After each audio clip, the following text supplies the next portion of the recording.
প্রতিহিংসা রাজনীতি ছেড়ে জনগণের কল্যাণে রাজনীতি করতে রাজনৈতিক নেতাদের প্রতি আহ্বান জানিয়েছেন সেনা প্রধান জেনারেল ওয়াকারুজ্জামান। দুপুরে খুলনার শেখ আবু নাসের স্টেডিয়ামে সাংবাদিকদের কাছে তিনি কথা বলেন। পুলিশ সংগঠিত হয়ে পরিস্থিতি স্বাভাবিক হলে সেনাবাহিনী ব্যারাকে ফিরে যাবে বলেও জানান সেনাপ্রধান। এর আগে হেলিকপ্টার যোগে খুলনা স্টেডিয়ামে নামেন এবং প্রথমে বিভাগীয় প্রশাসন সহ কর্মরত সেনা সদস্যদের সাথে বৈঠক করেন তিনি বলেন, সারা দেশে 30টি সংখ্যালঘু হামলার ঘটনা ঘটেছে, কিন্তু সেখানে প্রচারণা বেশি হচ্ছে। সকলকে সুষ্ঠু স্বাভাবিক অবস্থা ফিরিয়ে আনা সহযোগিতা কামনা করেন সেনা প্রধান।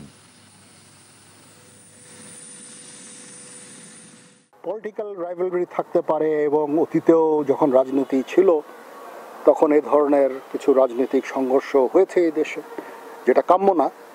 আমি নিশ্চিত যে আমরা সবাই মিলে এটাকে আবার স্বাভাবিক পর্যায়ে নিয়ে আসতে পারবো। রাজনীতি থাকবে, রাজনীতি থাকতেই হবে। সেখানে মানুষ তাদের কথা বলবে, মিটিং হবে, মিছিল হবে, কিন্তু এটা যেন ধ্বংসাত্মক কোনো পর্যায়ে না যায়, ধ্বংসাত্মক কোনো কার্যকলাপ আমরা চাই না। এটা কখনোই দেশ জাতির জন্য মঙ্গলজনক না।